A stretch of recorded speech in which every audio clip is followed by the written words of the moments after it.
There's many headlines around Perplexity today, but it fits into this discussion that we were just having. Yeah, so the big headline for now is the capital raise, but it does fit into some of what you guys were talking about. I am told by a source that $9 billion is the new price tag for Perplexity. So this is a buzzy AI startup looking to compete with Google search. The person tells me Perplexity right now is in the midst of raising $500 million or so. That would be its fourth time raising money this year. This is very rare, I should say. That is a massive amount of funding just for 1 year. These numbers could also shift.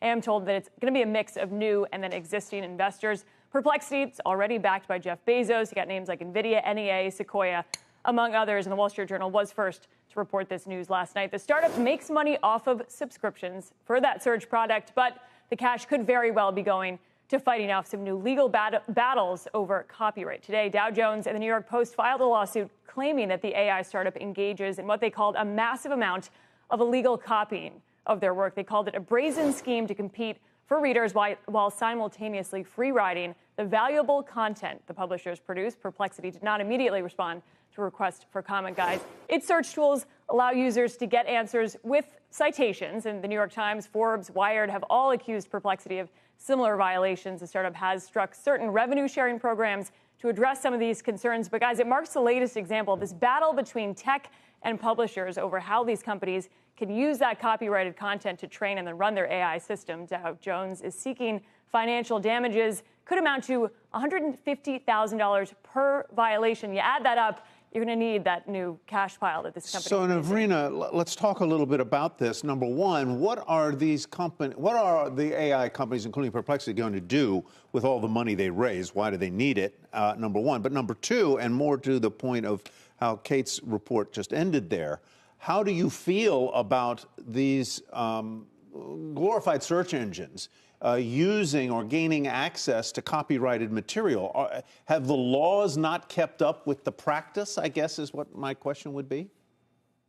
Yeah, absolutely. So to address your first question, if we just sort of unpack what is needed for some of these large language models to even show up, it's three components. One is massive compute infrastructure. Second is really access to good quality data. And third is algorithms. And so what we are seeing, especially the investments that are going into some of these exciting new private companies, is most of that is going towards CapEx. Like, how do you actually have massive amount of compute, which big techs have access to, so that you can train these large language models and large Gen AI systems and reap the benefits. Now, to address your second question, as you can imagine, a lot of these early Gen AI players, the reason they have been able to build these large systems is because they've scraped the entire internet. They've had access to the data which has been available on internet, really calling into sight the questions around data sourcing, usage rights, compliance with the IP laws. And it is an issue that I think we should all be concerned about, because first and foremost, there is a lot of copyright infringement that's already happening with these large language models.